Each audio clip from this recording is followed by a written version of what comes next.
pieces are placed where the foot pushes off the ground. By placing these gel pods at the spots that receive the most impact, this pressure is mitigated.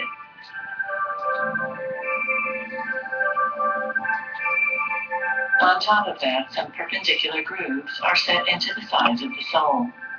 Here, too, is another structural secret.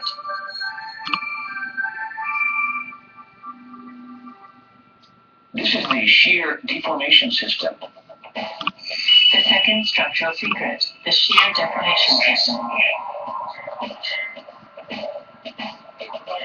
The foot hits the ground first on the outside of the heel. By putting grooves here, the gel piece moves forward and backward, creating a shoeing effect. This maximizes the special quality and features of the gel. And in this way, the gel can produce a very high level of cushioning. When the heel hits the ground, a forward and backward motion is created because of the grooves. The gel widens in relation to this motion, enhancing the cushioning effect. Here's another way this system functions. Nishiwaki was indicating a groove cut into the outer edge of the gel piece. What effect could this possibly have? The groove is cut in a spiral. When vertical force is applied, this gel piece produces this shearing effect. The gel deforms like this.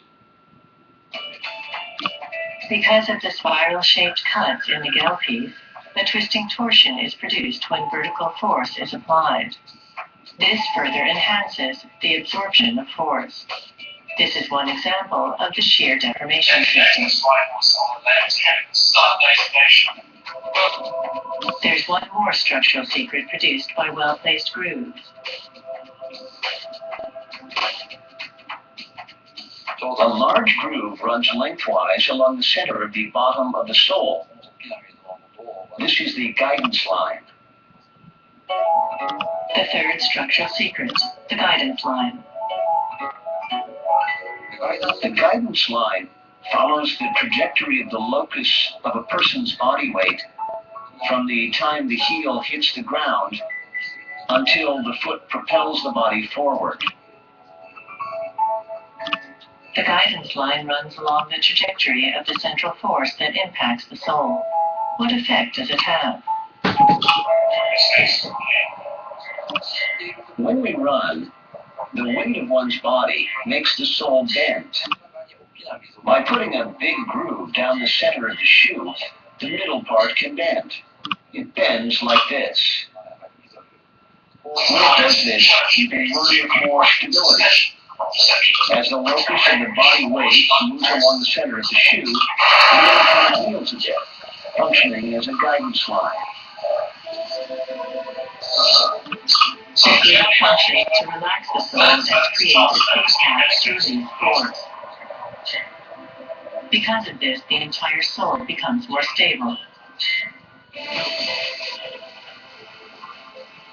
If there were no groove, force would flow unevenly if you hit some slight variation on the ground.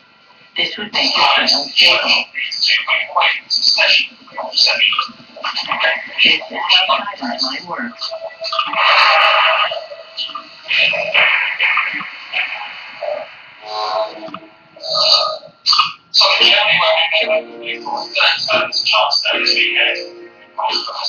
Let's take a little break here and head to the Aztec Museum, which is located right next to Aztec headquarters.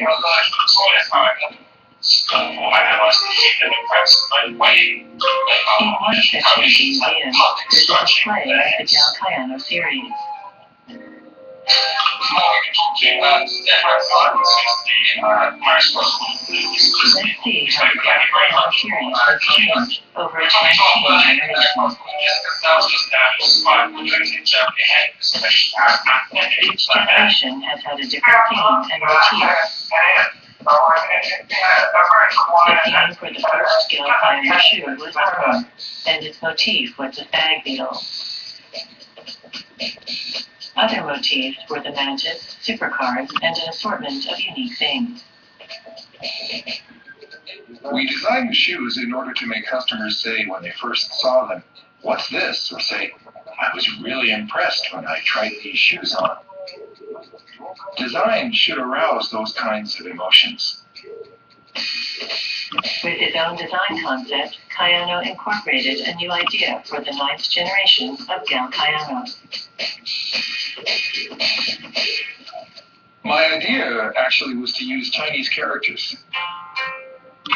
A logo with the Chinese characters for Kayano was put on the shoe.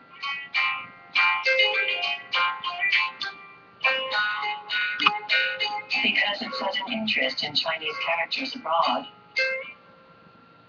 these logos were used in a limited overseas edition. It's lunchtime at the employees' cafeteria. May I have these at lunch, please? Although they work in different departments, Kayano and Nishiwaki both joined ASICS in the same year. They're like classmates. At first, when the Research Institute really got down to producing the Gal Kayano, although I hate to say it, there were a lot of things about the shoe that had to be fixed. For sure. There were times when I thought, what's with these shoes? I did some fancy free things with the shoe. Maybe it was fun for you, but I had to produce the technical stuff from scratch. It wasn't fun at all.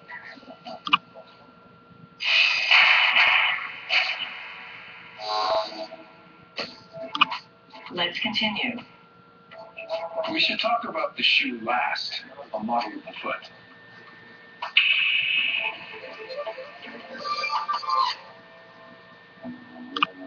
This last was produced based on data ASICS has accumulated over the last 65 years. The details of this data are top secret even within the company. Let's look at a specially ordered last for a top-level professional athlete. This will show the importance of a last. This is the last for the baseball star Ichiro. He's been using our shoes for a long time. Even the professional shoemakers at ASICS were surprised by this model of Ichiro's foot. His arch is muscle-bound. It even bulges out. This is the model of Naoko Takahashi's foot. She won the gold medal in the marathon at the Sydney Olympics. Like Ichiro's, her arch muscles also bulge out. This is one of the big reasons athletes need to specially order shoes.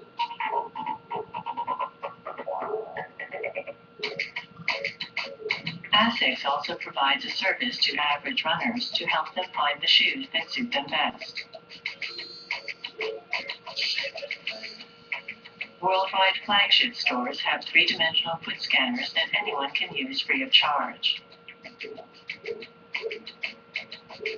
This computer-based measuring device measures not only the length of one's foot, but also the width, instep height, and whether a person's heels turn inward or outward.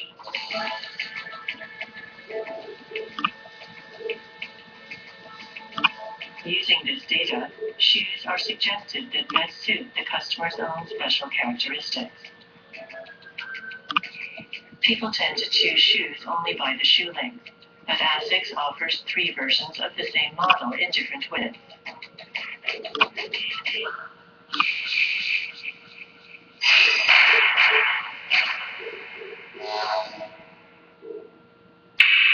Finally, the last thing to barasu, to expose. The uppers played a major role in how the shoe fits. In order to enhance the fit, ASICS has applied its own unique design. We call it the biomorphic fit. The fourth structural secret, biomorphic fit. The uppers are made of cloth. This mesh-like cloth